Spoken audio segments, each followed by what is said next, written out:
blowing up in Europe, like Austria, big place. Turkey's in serious trouble.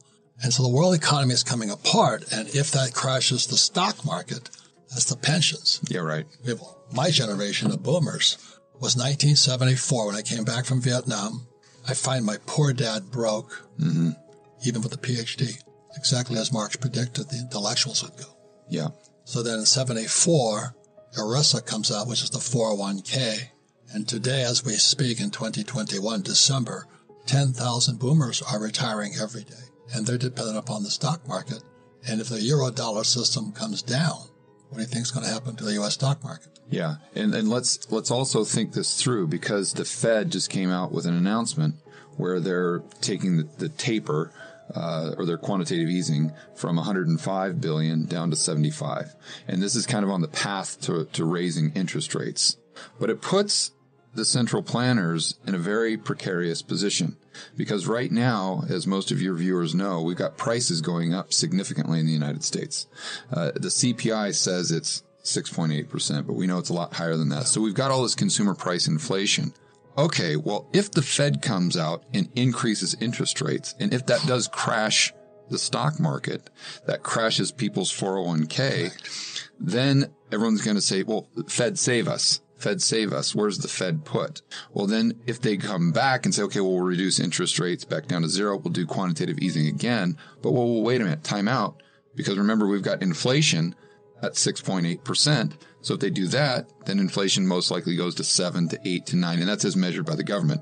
So they're in this we all are in this crazy position where either you lose a tremendous amount of purchasing power by the 401ks crashing, or you lose a tremendous amount of purchasing power by the prices of the stuff that the average American buys daily going up by 10, 15, maybe even 20% per year.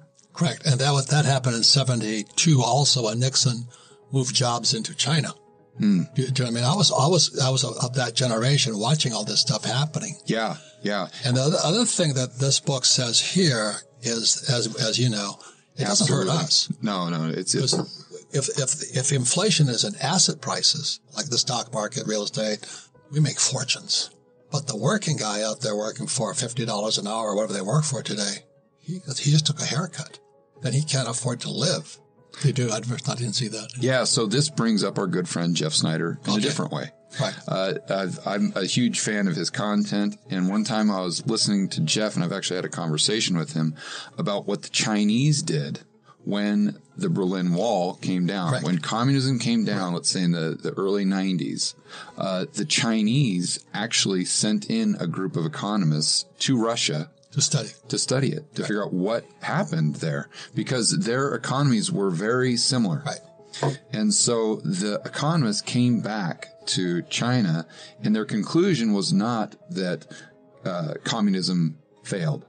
It's that they just didn't do it right. So how did they do it wrong? Well, they didn't allow capitalism to flourish before they came over and before they came in and tried to take over the means of production. Right. So most people don't realize, but you do, because you've brought up this book, which I think everyone should read to know the enemy, is the fact that Marx really wasn't anti-capitalist to a certain extent. He saw the value in the industrialists and the capitalists of their time, because he knew that they were very good at building stuff. He just thought that late stage capitalism was when they can't extract any more profits, then they'll start to feed on their workers by lowering their wages, and the workers are their customers.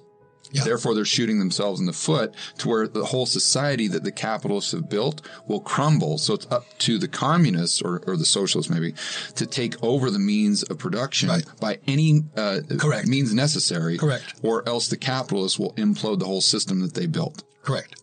Right. So what he recognized was the flaws, again, in 1848, the flaws in capitalism. So stage one would be socialism, which we had in 1933, FDR puts us on Social Security, we got welfare, Obamacare, and we have so many Americans without that government stimmy check. We're finished. Yeah. 20. I'm not a Republican or Democrat. I'm not endorsing Trump, who's a friend of mine, or Biden. I'm saying communists took over in 2020. And when we were on that call with you and Jeff, you were talking about the Eurodollar system and all this stuff, and the fractional reserve system and bank reserve currency, which is macro. That's where the heist took place. And so what's happening today, I just got it on this here, the European Union is starting to collapse because, as you said, it's not the depression, it's the stop of economic activity. How do you say that? What's happening here? Yeah, so when some of us macro geeks get together... nobody else can understand, which is the problem. We use the term deflation and inflation very loosely. Correct, interchangeably and stuff like that. Yeah, based on the context. And when I talked to Snyder, and we just talked about this recent phenomenon with the Eurodollar future curve inverting, and he talked about that creating an environment that's deflationary. Well, most people see that as prices going down. Sometimes they do, sometimes they don't. But what that really means is we have a reduction in global economic activity. So, and this makes sense because you see what's happening in Austria, where they're going into lockdown again. You see what's happening in Germany with these mandates. You see what's happening in Australia, where they're literally putting people in quarantine camps. And you say, okay, well, is that going to produce less stuff in the future or more stuff? Obviously less stuff. So this Euro-dollar market is saying, hey guys, wake up. Wake up. Yeah. These draconian measures are working. Not only are they not work well, they're working if you want to reduce economic activity, but they will most likely see them into the future, and this is going to crush the global economy, and it's going to make the global economy go into a recession, which makes everyone go into the arms of that person, that dictator that's riding in on the white horse, who is a central planner, who is a Marxist that says, I can solve all of your problems. And interesting, okay, so this here, I just got, the Wall Street Journal just said that this morning. They said that Europe is shutting down because the vaccine's not working. Right. They vaccinate, but it doesn't work. People still get sick. Yeah, especially with this new variant. Right. So before we continue, help us clicking that YouTube like button and subscribe now to our channel. This shows the algorithm that you valued this information. And it helps us spread that message. Sharing is caring. And now, let's continue. Do you want to know one thing about crypto? I made over 3000% in profit in a few weeks. Fact is, the traditional financial system, the traditional money system makes you poor, not rich. If you want to earn $500,000, $1 million, you have to wait until you're 50, 60, 70 in the traditional financial system, and you probably will still be broke. And you will be old. This is not a sexy combination, as you can imagine. But the question is, how can you start in crypto and make these profits? Where to invest? Where to start? My name is Gunnar and I'm from Germany, as you can hear, and things are a little bit different in Germany. More about that later on. Fact is, there are lots of different cryptocurrencies. It's a gigantic universe where beginners and professionals get easily lost. But there is light at the end of the tunnel. There are 7 key steps you need to follow to become successful in this market. You have to know them, and if you fail one of them, it's literally impossible to succeed in this market. Just an example, one of the key points is your exchange, and one of the biggest are, for example, Binance and Coinbase.